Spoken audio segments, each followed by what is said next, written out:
Good morning po. Okay.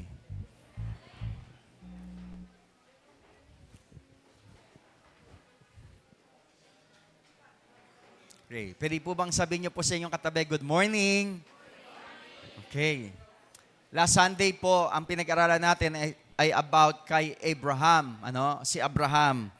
How God blessed him and why God blessed him. And ano yung ginawa niya nung siya'y pinagpala ng Diyos. Ang ganda nung shinare natin last Sunday. Sana nakapulo tayo ng mga aral doon na dapat i-apply natin sa buhay natin. Hindi lang natin naririnig. Dahil kapag ito narinig lang natin at wala tayong desire na i-apply ito sa buhay natin, bali wala. Sayang yung resulta sana, yung effect sana noon kapag ito ay in-apply natin sa ating pong buhay. Ang ganda po ng ating pong team ngayong 2024, outpouring. Sabi nga po natin, outpouring. It means the outpouring of the presence of God and the outpouring of the blessings of God. Yun yung po yung prayer natin at declaration natin that this year, 2024, God will pour out His presence, His blessings sa buhay natin and it will overflow sa ating pong mga buhay. Pero may mga kondisyon para mangyari po yun. Amen po ba? May mga dapat tayong gawin para mangyari yung prayer natin, yung declaration natin. Amen po. At simula po nung isa pang first week ay may mga shinare na po ako. Ito yung mga factors para tayo ay talagang pagpalain ng Diyos. Maranasan natin yung pagbuhos ng Kanyang presensya at pagbuhos ng Kanyang mga pagpapala sa ating pong buhay. Si Abraham, ang isang reason bakit siya pinagpala ng Diyos dahil may mission siya. No? May mission siya. To be a blessing to many nations. And he cannot be a blessing to many nations kung hindi siya blessed. No? Kailangan maging blessed ka muna para maging blessing ka sa iba. At yung blessing na binabanggit ito, hindi lang naman financial blessing o material blessing. Maraming bagay. Ano yung mga bagay na masagana sa buhay mo? Pwede mo yung i-share at para maging blessing sa iba. Amen po ba? Hindi lang yan pera, hindi lang material na bagay po yan ha. Masagana ka sa pag-ibig, share your love. Masagana ka sa talent, share your talent. Amen po ba? Ano yung masagana sa'yo?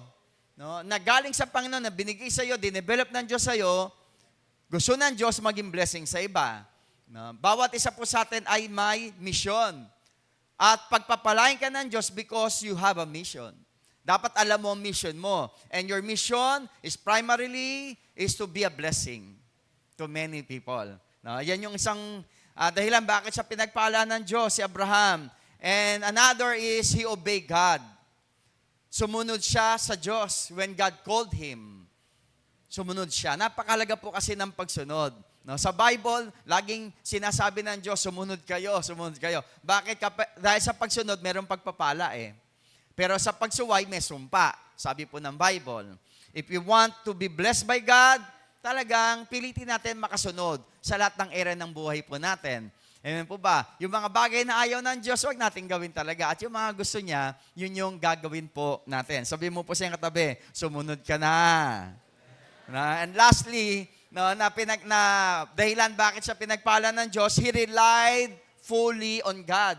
Talagang nagtiwala siya sa Diyos. Sa puso at isipan niya, alam niya na ang magpapala sa kanya, ang magpapasagana sa kanya, hindi ang tao, hindi ang trabaho, hindi ang talento, hindi ang naman bagay, hindi sino man bagay, kundi ang Diyos lamang. Amen po ba? No? Kaya sana ganoon tayo, meron tayong full trust na si Lord ang magpo-provide ng ating mga pangangailangan. No? Hindi natin kailangan gumawa ng kung ano ng bagay na hindi kalooban ng Diyos. No? Mag-focus ka sa Panginoon, obey Him, trust Him, rely on Him, and God will bless you. Sabi mo po sa iyong katabi, pagpapalain ka ng Diyos. Ayan po ba? Yan yung ilang shinare ko po last Sunday. Ngayon pong umaga na ito, another message is about honor. Ang ganda po nito. Please, wag po muna kayong makipagkwentuhan sa katabi po ninyo. Ha? Just focus on the Word of God na i-share ko po. Para po yung blessing na meron itong message na ito, ma-receive natin malagay natin sa isip natin, sa puso natin, at talaga ma-apply natin sa ating pong buhay para talaga ma-receive natin yung pagpapalang meron dito sa message na ito. Ang title po nito is Honor Opens Many Doors. Sabihin po natin, Honor opens many doors. Maraming mga pintuan na sarado. Gusto natin mabuksan yon. Yung mga doors of opportunities, doors of blessings, doors of breakthroughs. No? At maraming factors para mabuksan yung mga pintuan na yon na matagal nating kinakatok, matagal na nating pinagpe-pray, matagal na nating binubuksan pero hindi mabuksan. Maraming factor. Pero ngayon pong umaga, ang pagpopokusan natin, it's about honor. Sabihin po natin, honor. Sino rito, nung siya'y estudyante pa, ay naging honor? Taas ang kamay. Yung best in baon. Yan. Sino rito yung graduate ng cum laude? Taas ang kamay. Summa cum laude. Sumakay sa jeepaway. Wala po. Pare-pareho tayo. Ang gagaling natin. Di ba pa yung mga gumagraduate ng summa cum laude, yung anak ni Kagawad Ariel.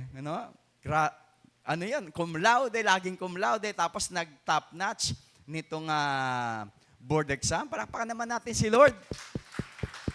Maanak kay Brother Ariel. Amen. Yung mga tumatanggap ng honor, ang reality, kapag sila graduate ng summa cum laude, cum laude, many companies invited them to work in their company. Amen po ba? Talagang tinatawagan sila, sinusulatan sila, at binibigyan sila, binubuksan yung pintuan ng kanilang company, no? Para sila ay doon mag-work sa kanilang company. Bakit? Honor student to Summa cum laude to No? Magna cum laude. Cum laude. No? Merong something sa honor. Pero ang share ko po ngayong umaga, hindi yung receiving honor, kundi giving honor. Yung ikaw ang magbibigay ng honor. At yung pagbibigay mo ng honor, it will open many good doors, great doors in your life. Amen po ba? Amen po. Basahin po natin yung ating pong first verse, yung ating pong text. Romans chapter 13, verse 7. Ibigay ninyo sa bawat isa ang nararapat sa kanya. Magbayad kayo sa mga dapat bayaran at magbigay kayo ng buwis sa dapat buwisan. Igalang ninyo ang dapat igalang at parangalan ninyo ang dapat parangalan. Yung huling bahagi na sinabi diyan, parangalan ninyo ang dapat parangalan. Honor whom honor is due. Yun po yung sa English, honor whom honor is due. Sino ba yung dapat parangalan? Honor them. Sino yung dapat i-honor? Honor them. There's something when you honor someone that is due to honor. Amen po ba? Ano ba ibig sabihin ng honor? To honor someone is to give weight or to grant a person a position of respect. Sabihin po natin, respect. Parang ganoon po. No? May respect. Yung honor ay mayroong synonym yan ng respect. Nire-respeto mo yung tao na yon. No? Maraming dahilan bakit mo siya ino-honor o nire-respect. Okay. Another definition ng honor is showing esteem for one deserving of respect, attention, or obedience. Yung esteem, value, high value. Pinapahalagahan mo yung tao na yon. No? Nagbibigay ka ng respeto, attention, o sumusunod ka doon sa tao na yon. Nagbibigay ka ng mataas na value, pahalaga. Okay. Ibig sabihin, we give honor for what someone does. No? Ulitin ko po. We give honor for someone for what someone does. Pinaparangalan natin siya, ino-honor natin siya dahil sa kanyang mga ginagawa.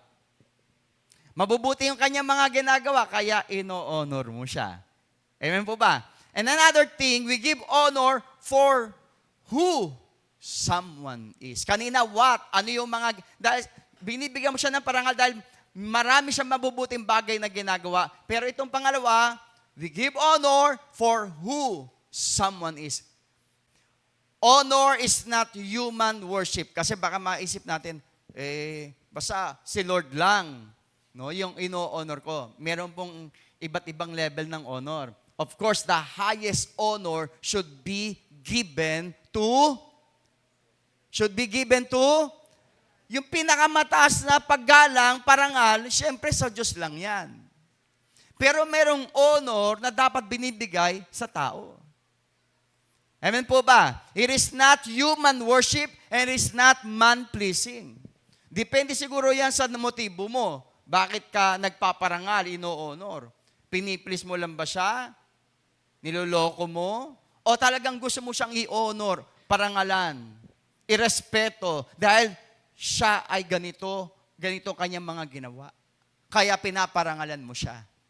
Amen po ba? Kaya tandaan po natin, hindi po masama ang magbigay ng parangal. It is not wrong. It is not evil. It is not bad to give honor to someone. Amen po ba? Honoring is a principle of God to open many doors. Ito yung maganda eh. Yung pag ikaw ay nagpaparangal, nagre-respeto ka sa mga tao, sa Diyos, no? Ito ay nagbubukas ng pintuan ng mga opportunities, pagpapala sa buhay natin. At ang kabaligtaran nito, if you dishonor, it will close many doors. Pag mahilig kang mag-dishonor sa mga taong dapat i-honor, sasarado ang mga pintuan ng oportunidad, mga pintuan ng pagpapala. Prinsipyo po ng Diyos yan eh, na kapag ikaw ay nag-honor, to whom honor is due, bubuksan ni Lord. I pray this morning, may mabreak. I pray na may mabreak sa buhay natin na mga bagay na hindi dapat sa gayon mabuksan yung doors of opportunities and blessings sa buhay natin. Kung merong dishonoring sa heart natin toward people that is worthy of honor, mabreak ngayong umaga. This is my prayer. Gusto po ni Lord na ma-receive natin yung result of honoring people who are worthy to receive honor. Amen. Amen po ba? Yung libro po ni Esther, sino po rito nakabasa na po nung libro ni Esther? Book of Esther. Salamat po, uwian na. Nasa kamay nakabasa na nung book ni Esther, yung story ni Esther. Okay, parang kukunti talaga. Lord, forgive us. Napakaganda po ng istorya nito. Ang tindi nung mga lessons dito. No, it will open our hearts, our mind. No, kung paano si Esther isang ampon, isang ulila, isang mahirap na babae, naging reyna. Di ba sa Bible po, napakaraming magagandang istorya eh. Na kapupulutan natin ng aral, magkakaroon tayo ng pangarap eh. Ng dream. Sino rito mahirap? O, makakarelate ka rito. Ampun ka, alila ka, o ulila ka, no? Makakarelate ka sa buhay ni Esther. Paano niya narating ang palasyo? Paano siya naging reyna? Mahirap naman yan ampun naman yan ulila naman yan. Paano siya pinagpala? Bakit siya pinagpala? Bakit siya naging asawa ng hari? At ginamit siya ng Diyos para iligtas ang kanyang mga kababayan, ang mga Jews, ang bayan ng Diyos. Bakit? Ano meron sa kanya? Alam niyo sa Bible, sana magbasa tayo ng magbasa. Ang daming istorya sa Bible na napakagaganda. We can relate with them. At kapag yung mga principles doon, sinunod natin, we can be blessed. Amen po ba? The book of Esther is a book that reveals the importance and the effects of giving honor to whom honor is due. Makikita natin rito yung kahalagahan at epekto ng pagbibigay ng honor to people. Okay, umpisahan natin kay Reyna Vashti. Dalawa ang Reyna na binanggit dyan sa book na yan Reyna Esther at Reyna Vashti. Sino si Reyna Vashti? Esther chapter 1 verse 10 to verse 12. Nang ikapitong araw na ng pagdiriwang, medyo languna ang hari. Ipinatawag niya sina Mehuman, Bista, Harvona, Bigta, Abagta, Zetar, at Karkas. Kaya yung mga magbubuntis at mag-aanak, yan yung mga pangalan pwede yung pamilian. Yan. Ang 7 yunukong nag-aasikaso sa kanya. Okay. Yung hari dito, nagkaroon ng pagdiriwang. Ano? Tayong pagkain. Yan. Then, medyo nalanguna sa yung hari sa alak. Okay, verse 11. Ipinasundo niya si Reyna Vashti. Sabihin po natin, Reyna Vashti. Pinasabi niyang isuot ng Reyna ang korona nito upang ipagmayabang sa lahat ng naroon ang kagandahan nito. Sapagkat ito na may talagang maganda. Tradition kasi yun ng mga hari. No? Especially sa mga hindi sa Jewish nation. No? Hindi po kasi Hudyo to No? Hindi to bayan ng Diyos Ganito po sila. Nagdiriwang sila, kainan, inuman, at tapos ipagmamayabang nila yung kanilang kaharian, yung kanilang kayamanan. Then itong hari na to, gusto niyang ipagyabang yung kanyang reyna, si Reyna Vashti. Kaya pinatawag niya si Reyna Vashti para ipagyabang yung kagandahan ni Reyna Vashti. No? Dahil talagang maganda itong babae na to. Verse 12, ngunit, hindi pinansin ng reyna ang mga sugo ng hari. Dahil dito, lubhang nagalit ang hari. Okay. Paraphrasing. No, gusto kong paigsiin yung istorya. Itong si Reyna Esther, she dishonored the king. That time, ang pinakamataas po talaga ay hari. Hanggang ngayon naman po, ang pinakamataas na tao sa bawat bansa, sa bawat kaharian, ay hari. No?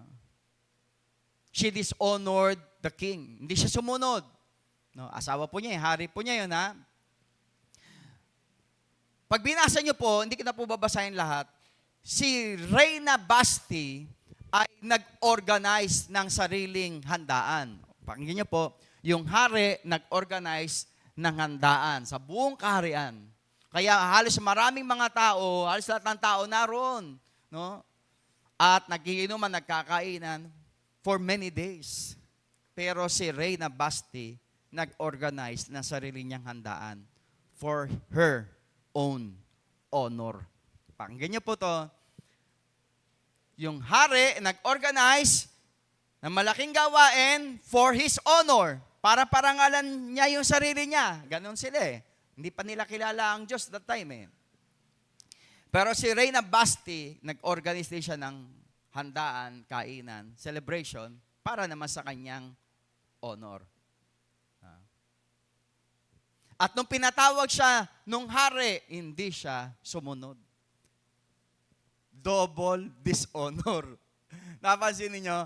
Double dishonor. Sa Bible may double honor na binibigay. Si Reyna Vashti, double dishonor. Nag-organize siya na sarili niyang handaan for her own honor, not for the king's honor. At nung pinatawag siya ng hari, hindi siya sumunod, hindi siya lumapit. Dahil doon, dinirespect niya ang hari. Okay, ano dinulot nitong dishonor ni Reyna Vashti? Ano dinulot nito? Okay, basahin po muna natin yung verse 15 to verse 19, para alam nyo, sa mga hindi pa po familiar sa kwento na to. tinanong ng hari, anong dapat gawin kay Reyna Basti dahil sa pagsuway niya sa utos ko sa pamamagitan ng mga sugo? Sumagot si Memucan, si Reyna Basti ay nagkasala, hindi lamang sa hari, kundi pati sa mga pinuno at sa lahat ng nasasakupan ninyo, Haring Xerxes. May mga rules po kasi sila, may mga laws, may mga batas.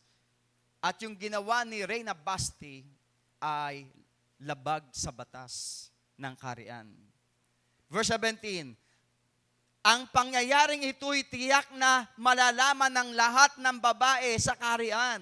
Kung magkagayon, magkakaroon sila ng katwirang sumuway din sa kanilang asawa. Ang context po kasi that time, talagang ang mga lalaki po, ang mga asawang lalaki, talagang ano po sila talaga yung nasusunod sa family. Yun po talaga ang context nung panahon na yun eh. No? Very strong ang mga father, ang mga husband. No?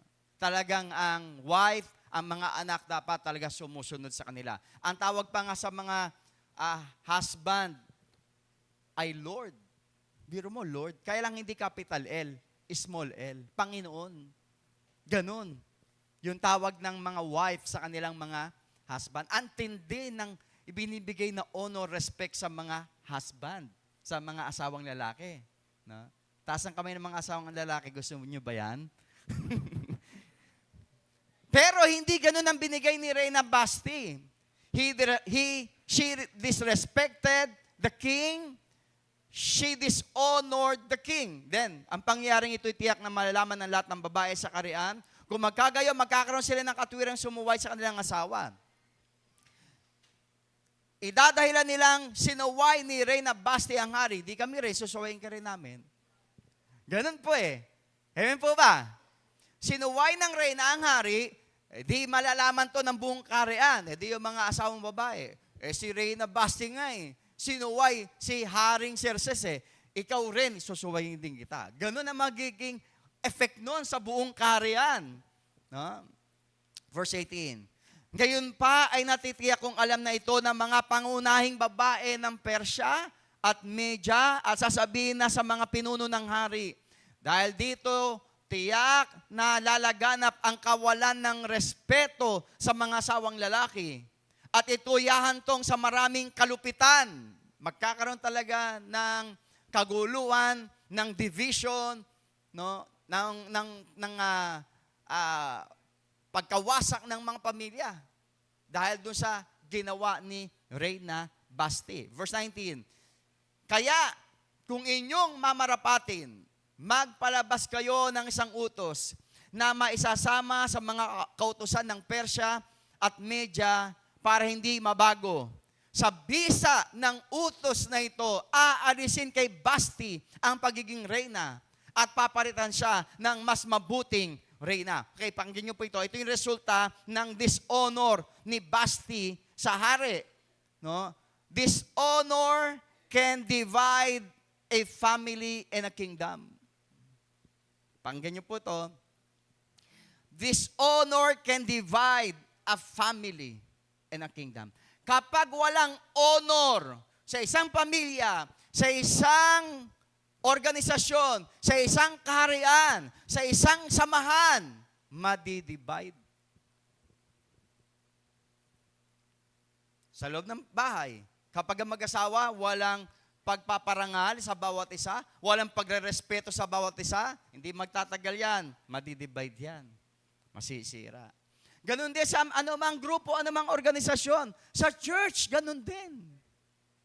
Sa kaharian, sa bansa, kapag walang respetuhan, walang pagpaparangalan, pagbibigay ng honor, puro dishonor ang nangyayari, disrespect ang nangyayari, it will bring division.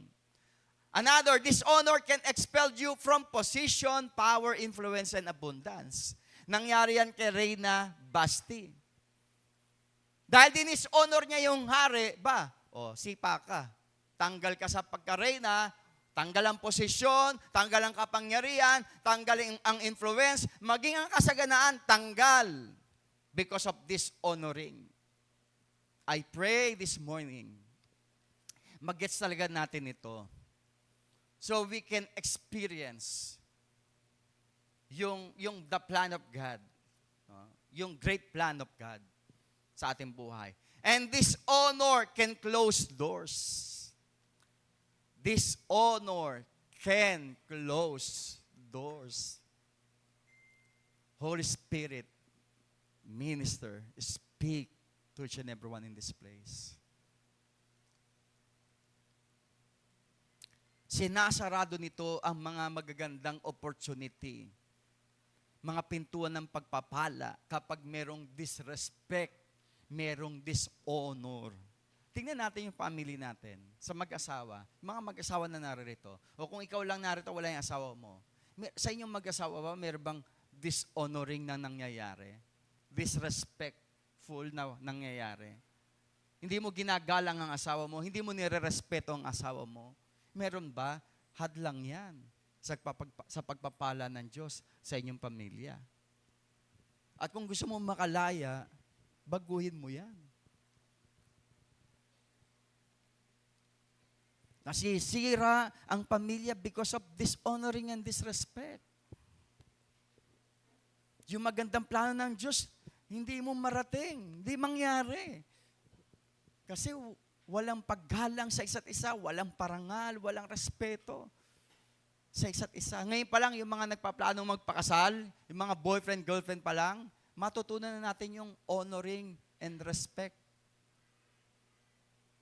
At yung sa mga pamilya na narito, sa mga anak, no? Do you respect your parents? Sa mga anak na narito. Sa husband and wife.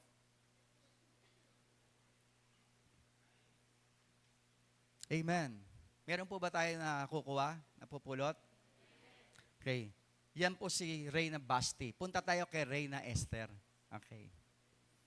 Esther chapter 2 verse 7 to verse 10. Si Mordecai ay may isang napakaganda at kabigabighaning pinsang dalaga na ulilang lubos, ulila, wala nang magulang, at siya na ang nagpalaki, inampon ng kanyang pinsan na si Mordecai. Hindi po pamangkin to, pinsan. Ha? Pero parang naging tatay na si Mordecai kay Esther. Dahil siya na nagpalaki. Ang pangalan niya ay Esther. Hadasa naman sa Hebreo. Nang mamatay ang mga magulang ni Esther, inampon na siya ni Mordecai at tinuring na parang tunay na anak. Bilang tugon sa utos ng hari tungkol sa paghahanap ng magagandang dalaga sa buong kaharian, napasama siya sa maraming dalagang tinipon sa palasyo sa pamamahala ni Hegai na tagapangasiwa sa harem. Diba? Na-expelled po si Reyna Basti. Ngayon, nagpalabas po ng announcement na ang hari ay maghahanap ng ipapalit kay Reyna Basti, yung susunod na reyna. At nagpahanap siya ng mga magagandang kababaihan sa buong kaharian para pamilian ng hari sa susunod na reyna, para maging susunod na reyna. At isa po si Esther sa nakuwang babae para iharap sa hari. Verse 9, nakagaanan siya ng loob ni Hegai, kaya binigyan agad siya ng pagkain at mga beauty products. Galing sa Watson. Bukod dito, ano kayang brand nito? Bukod dito, pinili pa siya ng pinakamainam na tirahan sa harem at binigyan ng 7 katulong na babae. Sana all may 7 katulong. Verse 10, gayunpaman, hindi sinabi ni Esther kung saang lahi o sambahayan siya nagmula. Dahil iyon ang bilin sa kanya ni Mordecai. Nasa ibang bansa po sila eh. Napatapon sila sa ibang bansa eh. Na, wala sila sa kanilang sariling bansa. Yung mga Jews that time. Na, si Esther po ay Jew. No, Hudyo. Okay. Ang ganda po nito. No? Verse 20. Basahin natin verse 20. Hanggang sa panong yon, hindi pa rin pinapaalam ni Esther ang lahi o bansang pinagmulan niya. Tulad ng bilin ni Mordecai. Sinusunod niya mga utos ni Mordecai simula pa ng kanyang, wow, grabe, ang honoring ni Esther sa kanyang pinsan, ama-amahan na si Mordecai. She honored and obeyed Mordecai. No? Mula pa bata hanggang siya'y magdalaga. Masunurin siya, magalang siya. Binibigyan niya ng honor, respeto, yung kanyang nakatatandang pinsan na umampun sa kanya, na tumayong tatay na niya. Ano naging resulta nito sa buhay ni Esther? She was elevated from being an orphan to being a queen. Because of her obedience and honor to Mordecai. Pakinggan niyo po to. Mula sa pagiging mahirap na batang babae, mula sa pagiging ulila, ampon, ginawang reyna. Because of her obedience, because of her honor sa kanyang tatay-tatayan, naging reyna. Gusto mo ma-promote? Gusto mo ma-elevate ang buhay? Honor your parents. Honor can bring you favor. Honor can bring you favor. Sino rito gusto ng pabor ng Diyos, pabor ng tao? Isang factor, isang susi, honoring. Pagbibigay ng honor, ng respect, ng parangal. Okay. Chapter 5 verse 1, bilisan ko po. Lumipas ang 3 araw mula nang mag-usap sina Esther at Mordecai. Isinuot ni Esther ang kanyang kasuotan bilang reyna at tumayo sa bulwagan ng palasyo sa tapat ng tirahan ng hari. Nakaupo noon sa trono ang hari, paharap sa pintuan ng palasyo. Okay, pakinggan niyo po muna ito. No, tumalon tayo sa chapter 5 eh. Ang pangyayari niyan, yung previous chapter ay merong isang lalaki sa palasyo, si Haman. Si Haman ay isang masamang lalaki, masamang pinuno. No? At si Haman ay nagbalak na patayin ang mga Hudyo. Si Esther ay Hudyo, si Mordecai ay Hudyo, maraming Hudyo doon sa Karian. Plinano ni Haman na patayin ang mga Hudyo. Reyna si Esther. Na? Nalaman ni Mordecai yung plano ni Haman na patayin ang mga Hudyo. Sinabi ni Mordecai sa kanyang pamangkin o sa kanyang pinsan na si Reyna Esther yung plano ni Haman. No? Ngayon, si Reyna Esther, ang ginawa niya, sasabihin niya ngayon sa hari. At ito po yon. No? Nung mag-usap na si Mordecai, si Esther about doon sa masamang plano ni Haman, si Esther nag-decide na humarap sa hari. Kasi doon pala sa Karian, doon sa kanila, ay may mga pagkakataon na yung hari hindi pinapatawag yung reyna. Bumibilang yun ng araw, buwan, hindi pinapatawag. No? Siguro magkaiba sila ng bahay, kwarto, siguro sa ganun, sa kanilang kultura. No? Ilang araw nang hindi pinapatawag si Esther ng hari.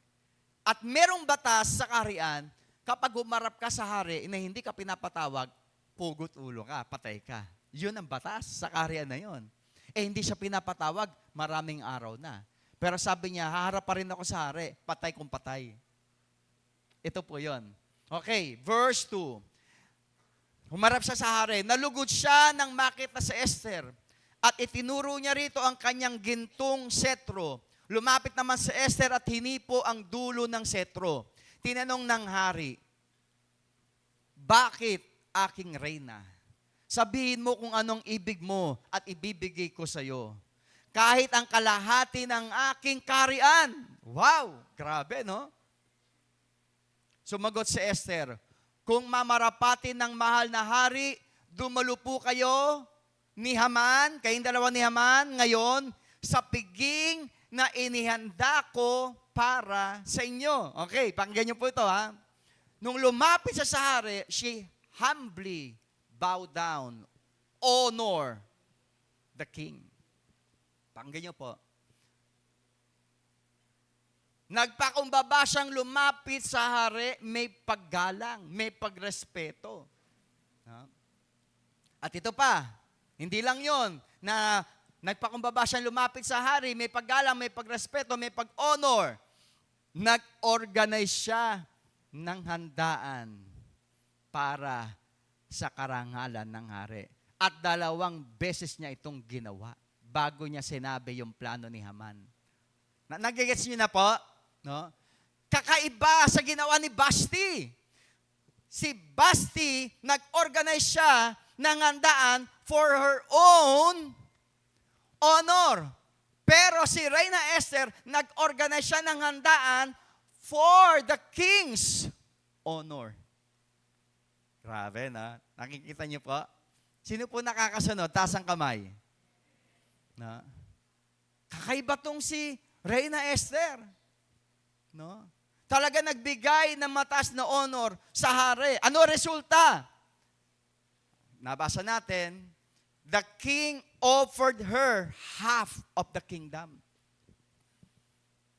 Sabi, no? Because of her honor given to the king. No? Sabi ng hari, kahit kalahati ng kaharian, ibibigay ko sa iyo. Wow. Yun ang nagagawa ng honor. Oh. Amen po ba? And she delivered and preserved her people, the Jews, from destruction.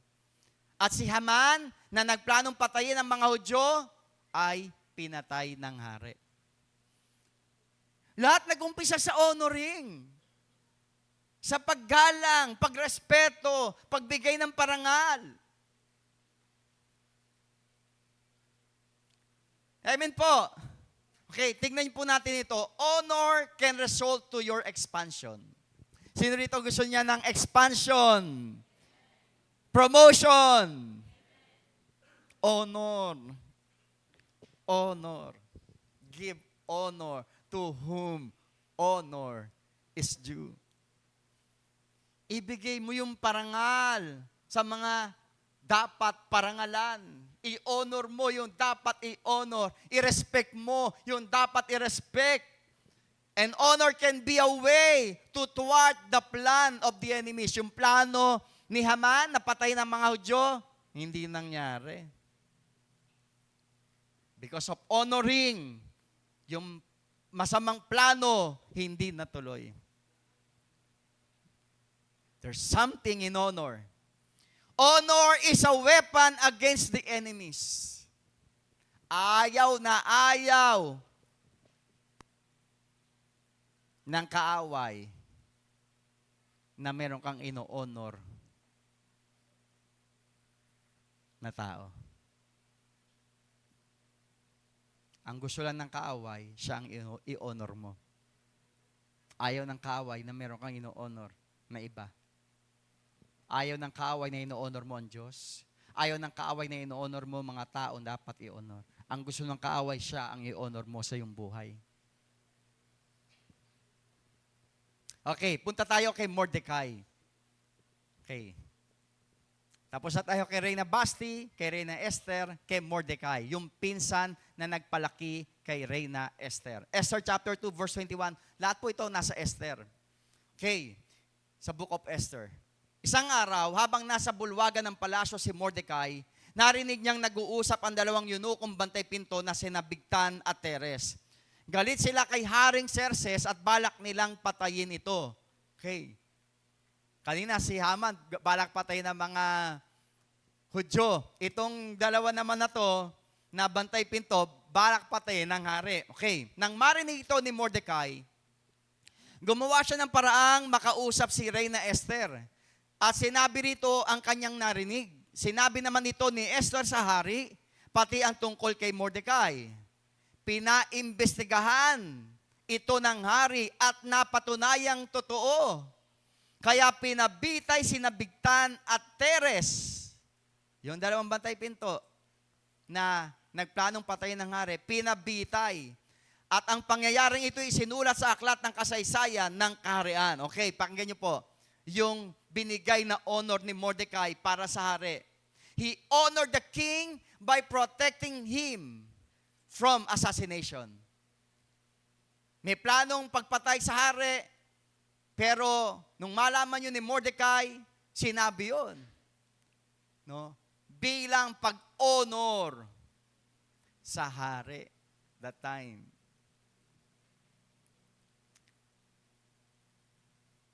Pag-honor din pala po yun, yung poproteksyonan mo yung tao. Pag-honor po yun. May sumisira sa iyong asawa, may sumisira sa iyong magulang, protect them. Pagbibigay ng honor. May sumisira sa iyong leader, protect them. Pagbibigay ng honor. Amen po ba? Amen po ba? No? Ano naging resulta nito kay Mordecai? When he honored the king. No? Okay, pakinggan niyo po ito. No? Yung kanyang ginawa ay naisulat doon po sa kasaysayan ng kaharian. Wow! Biro mo, no? Yung ginawa mo, naisulat sa kasaysayan. Bira yun. Dito nga sa Pilipinas, di ba? Bira yung gano'n, yung mailagay ka sa history ng bansa. Naging bahagi ka ng history ng bansa. Na nakatulong ka sa bansa. Naisulat yung pangalan mo. Ronnie Bentayen, nagpatayo ng 5 tulay sa Binwangan. Bira, grabe, oh. Diba? Masusulat yung pangalan mo, eh. Bihira yun. Siya yung kanyang ginawa na pagprotekta sa hari, no? Sinumbong niya yung planong pagpatay sa hari, naisulat yun sa kasaysayan ng kaharian. No? At ito pa yung isang maganda. No? Yung kanyang ginawa, hindi nalihim sa hari. Basahin natin yan sa Esther chapter 6 verse 1. Nang gabing yon, hindi makatulog si Haring Xerxes. Ipinakuha niya ang aklat ng mahalagang pangyayari sa kaharian at pinabasa ito habang siya'y nakikinig. Verse 2, nabasa ang bahagi ng kasaysayan tungkol sa pagkatuklas ni Mordecai sa masamang balak ng mga yunukong si Bigtan at Teres na patayin ng Haring Xerxes. Dahil dito tinanong ng hari, anong gantimpala o pagpaparangal ang ginawa kay Mordecai dahil sa kabutihang ginawa niya sa akin? Sumagot ang mga tagapaglingkod, wala po. Then sabi ng hari, parangalan, gantimpalaan. At ang gumawa nun si Haman pa that time kasi hindi pa patay si Haman. Okay, pakinggan niyo po ito. Honor will surely be rewarded one day.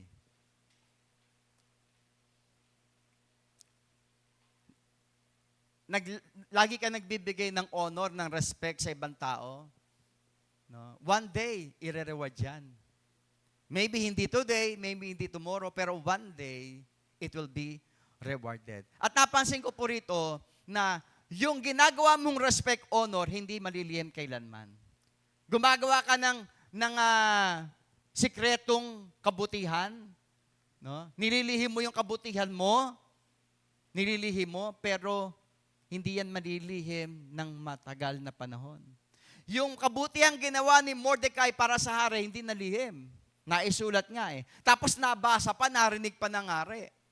At nung malaman ng hari, pinarangalan si Mordecai. At ito pa, yung pagkakatuklas, yung pagkakabasa nung ginawa ni Mordecai doon sa aklat, alam nyo, yun yung gabi na hindi makatulog ang hari. Hindi makatulog ang hari. Balisa, no? Biro nyo, no? Kagagawa ng Diyos yun. Na hindi pinatulog ng Diyos si Haring Xerxes para maisip niya, sige nga, pampaantok, no? Basahin nga yung aklat ng kasaysayan. Naisip niya yun. Pinaisip siguro ng Diyos. Basahin yung aklat ng kasaysayan, hindi ako makatulog. Pagdating doon sa isang part na yung pagliligtas sa kanya ni Mordecai, hindi niya alam yun. Na si Mordecai pala ang dahilan ng pagkaligtas niya mula ro sa plano ng pagpatay sa kanya noong 2 bantay. Nalaman yun nung hari. I pray na merong hindi patulugin ang Diyos hanggat hindi ka pinagpapala ng Diyos. I pray na merong tao na hipuin ng Diyos, hindi siya patulugin para i-bless ka. Ganon yung hari. Hindi pinatulog ng Diyos para malaman yung ginawang kabuti ni Mordecai at i-reward si Mordecai. Kayang gawin ng Diyos yun. Meron siyang kausapin na tao para i-reward ka. Meron siyang hipuin ng tao para i-reward ka. Tatawagan ka para i-reward ka. Amen. Lord, gawin mo po yun, Lord. In Jesus' name. Honor will never be forgotten by God. Yung pagbibigay mo ng honor, pagbibigay mo ng parangal, ng respeto, hindi yan malilimutan ni Lord. Sabi mo nga siyang katabi, hindi malilimutan ni Lord. Yes, hindi. Lahat ng kabutihan na ginawa mo to bring honor to Him, to someone, hindi malilimutan ni Lord. Amen. Honor begets honor. Sabihin po natin, honor begets honor. Pag nagparangal ka, pararangalan ka. Pag nagbigay ka ng respeto, re-respetuhin ka rin. Amen po ba?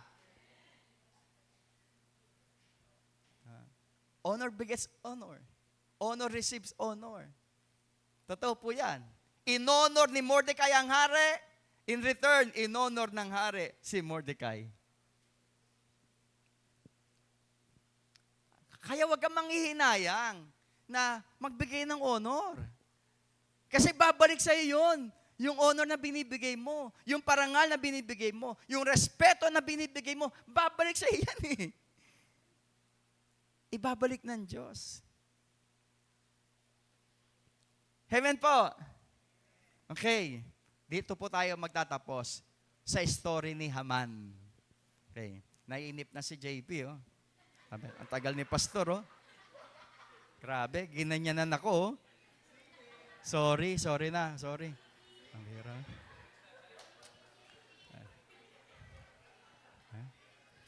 Tapusin na po natin to. Nakakahiyaan na. Hindi, joke lang. Lagyan natin ng malaking orasan dito para hindi kayo gumaganyan. Okay, uli na to. Si Haman, the wicked man. Haman was a wicked man. He loved to be honored. Ang gusto ni Haman, siya lang ang i-honor. Basahin niyo po yung istorya. Pag uwi niyo, basahin niyo po itong istorya ng Esther. Maiksi lang naman po ito. Ilang chapters lang. Kaya niyo itong basahin ng kalahating araw. Hindi, kalahating oras. No? Kalahating oras na mababasa yung buong istorya nito. No? Si Haman was a wicked man. Gusto niya lagi siya ang parangalan, siyang respeto, mga tao kapag siya dumadaan, luluhod dapat sa kanya. Wow! Grabe, biro niyo, no? Kapag siya dumadaan, hindi naman siya hari eh. Gusto niya, pag dumadaan siya, pero mataas siyang pinuno ng kaharian. Gusto niya, magbabow down ka sa kanya, luluhod ka sa kanya, parang sasambay mo siya. Yun ang gusto niya, si Haman. Pero ito ang twist, si Mordecai ayaw siyang i-honor. Ayaw siyang i-honor. Pag dadaan siya sa harapan ni Mordecai, si Mordecai nakatayo lang. Hindi siya lumuluhod at parang sumasamba kay Haman. Ang laging dahilan ni Mordecai, Hudyo ako. Isa lang niluluhuran ko, si Yahweh. Hello? Yun yung dahilan ni Mordecai, ba't ako luluhod? Ba't ako sasamba? Isa lang sinasamba ko, si Yahweh. I am a Jew. Hudyo ako. Si Yahweh ang Diyos ko, siya lang ang aking niluluhuran. No? Kasi ang gusto ni Haman, hindi lang talaga respect eh. Parang worship. Pagsamba, ang gusto niya. Yung pinakamataas na honor, gusto niya sa kanya. Okay, basahin natin na mabilis. Tatapusin na po ito. Esther chapter 3, verse 5 to verse 9. Nang mapatunayan ni Haman na hindi nga yumuyukod at lumuluhod si Mordecai, sumiklab ang galit nito. Hindi ko na po nalagay dyan, Basahin ko na lang. Nang malaman niyang Hudyo si Mordecai, umisip siya ng paraan upang malipol ang lahat ng Hudyo sa buong kaharian ni Haring Xerxes. Pagkatapos nito, sinabi ni Haman kay Haring Xerxes, sa lahat pong panig ng inyong kaharian na may isang lahi ng mga tao na may sariling batas na iba sa alinmang lahi. Hindi po sila sumusunod sa inyong utos at makakasama po kung pababayaan niyo silang ganito. Kung inyong mararapatin ipag-utos po ninyo na lipulin ang taong yon, ang mga taong yon, yung mga Hudyo, kasama si Mordecai. Magbibigay po ako ng 350,000 kilong pilak. 350,000 kilo na pilak. Sa mga pinuno at ito'y ilalagak sa kabangyaman ng hari. Okay, pakinggan nyo po. Mabilis na to. Si Haman, he loved to be honored. Gusto niya yung para siyang Diyos. Niluluhuran, no, binabawdan, mataas na paggalang ang gusto niya na laging binibigay ng mga tao sa kanya. And he will kill for honor. Pakinggan niyo po to. He will kill for honor. Papatay siya para lang siya parangalan. He will lie for honor. Magsisinungaling siya para lang siya parangalan. Nagsinungaling siya sa hari eh. Sabi niya sa hari, mahal na hari, merong isang isang grupo ng mga tao, yung mga Hudyo, na hindi sumusunod sa'yo, hindi man totoo yun. Kaya dapat patayin sila. He lied. Ganun po siya, he will kill for honor, he will lie for honor, he will manipulate for honor, imamanipulate niya yung mga sitwasyon para siya ay parangalan. And he will pay large amount of money for honor. Grabe, no? Talagang ano to sa honor, yung bang uhaw, sakim, sa parangal. Sakim sa parangal. Biro mo, magpapatay ka para kaparangalan, magbibigay ka ng large amount of money para parangalan ka, magsisinungaling ka, lahat gagawin mo para parangalan ka, yung parangal na hindi dapat naman sa kanya because he was a wicked man. Honor to whom honor is due. And honor is not for Haman because he was a wicked man. Hindi karapat dapat sa kanya ang parangal. Ang parangal, sabi ng Bible, para lamang sa mga karapat-dapat parangalan. Ano naging resulta nito kay Haman? Yung kanyang love to be honored. His love to be honored took away his joy of promotion. Sige, nakita ko po, na-promote siya, taas ng kanyang tungkulin sa kaharian. Pero yung kagalakan niya ng pagtanggap niya ng promotion, hindi niya na-enjoy. Why? Sobra yung ganid niya sa karangalan eh. Hindi niya na-enjoy yung kanyang promotion. Prinomote siya ng hari dito pag binasa ninyo. Pero hindi niya yon kinagalak. No? Nawala yung kagalakan because of his love to be honored. He took away his joy of service. Yung paglilikod niya sa kaharian, hindi na naging masaya. Wala nang kagalakan yung kanyang paglilingkod because ang gusto niya, siya yung laging pinapalakpakan, siya yung laging pinupuri, siya yung laging ino-honor, nire-respeto. Kaya yung paglilingkod niya, nawalan na ng sigla. Parang tayo sa ministry. Nawawalan tayo ng sigla sa paglilingkod kasi gusto mo ikaw yung sikat. Kasi gusto mo ikaw yung pinapalakpakan. Ino-honor ka, gusto mo nire-respect ka. Eh hindi na ibibigay sa'yo, no? Nawawala na ng gana. Nawawalan siya ng gana. Then, his love to be honored killed him. Ito yung naging balik sa kanya. Kasi gusto niya talaga na i-honor siya eh. At dahil doon, no, yung his love to be honored, balik sa kanya, kamatayan niya. Okay. Sino ba dapat ang dapat parangalan. Number 1, honor those in authority. Ito yung mga dapat na i-honor, yung mga nasa authority. Ephesians chapter 6, verse 2 to verse 3, igalang mo ang iyong ama at ina. Ito ang utos na may kalakip na pangakong, ikaw ay giginhawa at hahaba ang iyong buhay sa lupa. Ang magulang po may authority sa mga anak. Kung gusto ng mga anak na guminhawa, tumaba ang buhay, igalang ng anak ang magulang niya. Dahil ang mga magulang may authority. Amen po ba? Hindi lang authority yan sa bahay, no? Pati sa community, sino ang may authority sa community, sa government. Sa company na pinagtatrabuhan mo, sino may authority? Igalang mo. Amen po ba? Amen po. Pangalawa, honor those who love you. 1 Peter chapter 3, verse 7, yung mga nagmamahal sa'yo, honor mo. Kayo namang mga lalaki, unawain ninyo at pakitungo nga mabuti ang inyong asawa. Yung salitang pakitungo nga mabuti, sa English po, honor ang ginamit eh. Mga lalaki daw po, mga lalaki, asawa lalaki, no? Honor your wife. Yun pong ibig sabihin dyan. Honor your wife. Sa English po yun ang gamit. Honor your wife. No? Parangalan mo ang iyong asawa diyan kasi pakitungo nga mabuti. Taas ang kamay ng mga lalaki. Honor your wife. No? Bakit? Nagmamahal sa yan.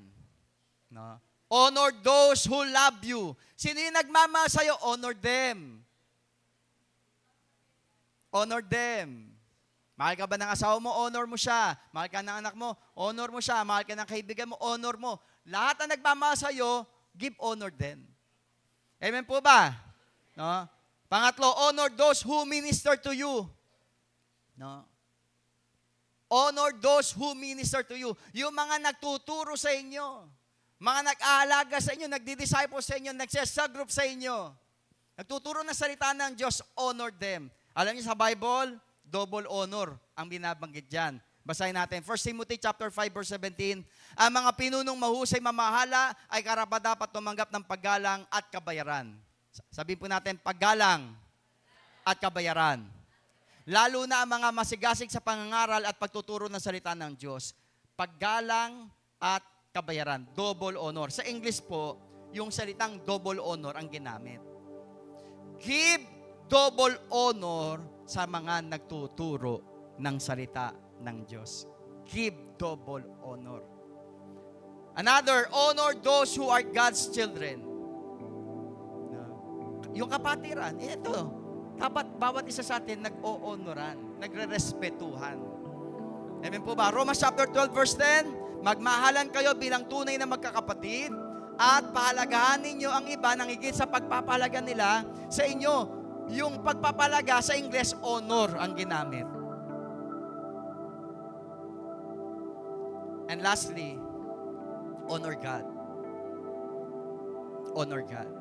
1 Timothy chapter 1 verse 17, purihin natin at tuwalatiin magpakilanman ang iisang Diyos. Haring walang hanggan, walang kamatayan at di nakikita. Yung purihin natin sa English, honor. Honor God. Honor God. Yung honor na para sa Diyos, hindi kapantay ng honor sa tao. The highest honor should be given only to God. Honor God.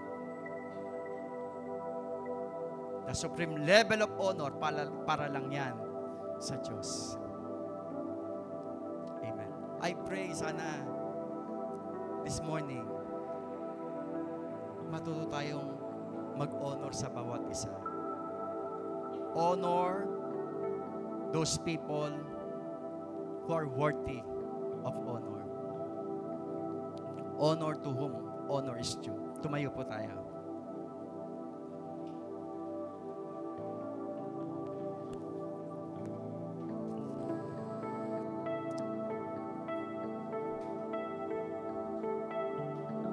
Gusto kong i-honor yung mga nakasama namin nung nagsisimula pa lang po itong church. Ate, pakibukas nga muna sandali yung ilaw. Hindi ko sila makita.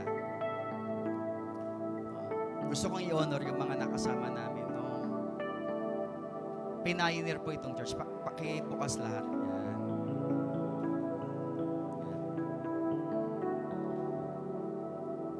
Ikaw ba, kasama ka ba namin? Parang hindi naman Si Joanne kasama. Joanne, yan, si Chano. Yan. Si ate, syempre. Kasi family namin yan sila ate. Kapatid ko, si Arnold. Si Arnold, nung sumasakay sa barko, isa siya sa sumusuporta sa church. Thank you, kapatid. Parang umuwi na. Siya pa. Isa siya sa sumusuporta. Isa siya sa nagpalakas ng loob ko. Yung kapatid ko na yun, si Arnold. Of course, yung parents ko, mami at daddy. Kasi ano ngayon panahon ng anniversary natin ngayon Ito talaga yung anniversary natin.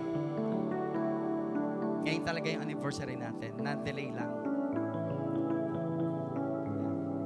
Si Ate Rosie, yan. Ate Rosie, salamat po.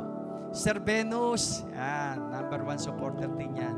Si Brother Boy, no, birthday nung isang araw. Si Brother Boy, hindi ko siya makakalimutan talaga.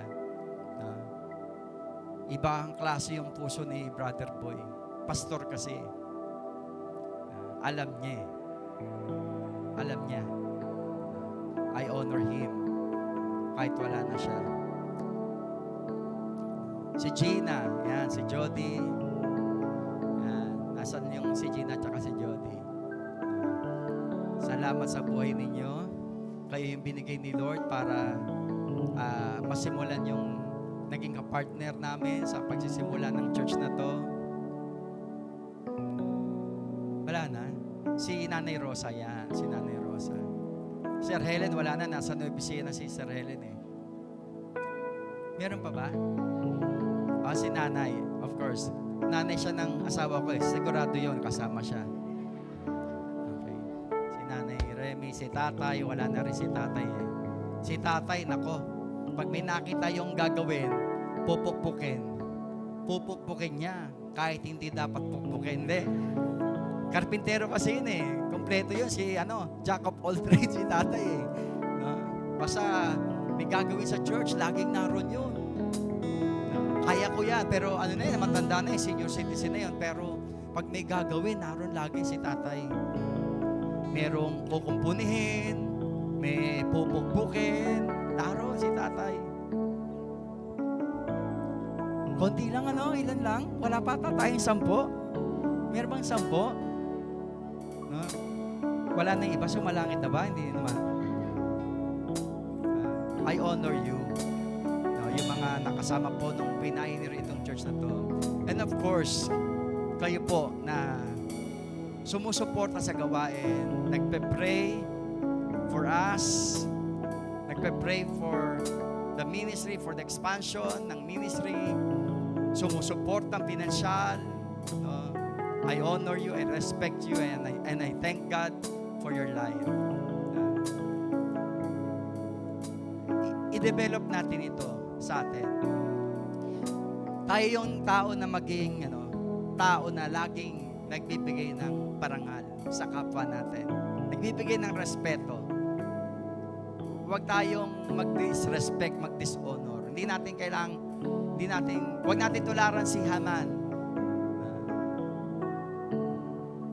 I-honor natin yung mga dapat i-honor, especially ang Diyos. Yung pinakamataas na honor sa Diyos lang Amen. Yung mga pastors natin dito, Ronnie, Arlene, Leo, I honor you. Mga cell leaders na naririto, I honor you. Bakit? Yung mga cell leaders natin, wala mang bayad dyan Sariling gastos nga nila. Pag pumupunta sila sa cell group, pag nagpapakain sila, sariling gastos nila yan. I honor you. I honor you. Let's worship the Lord.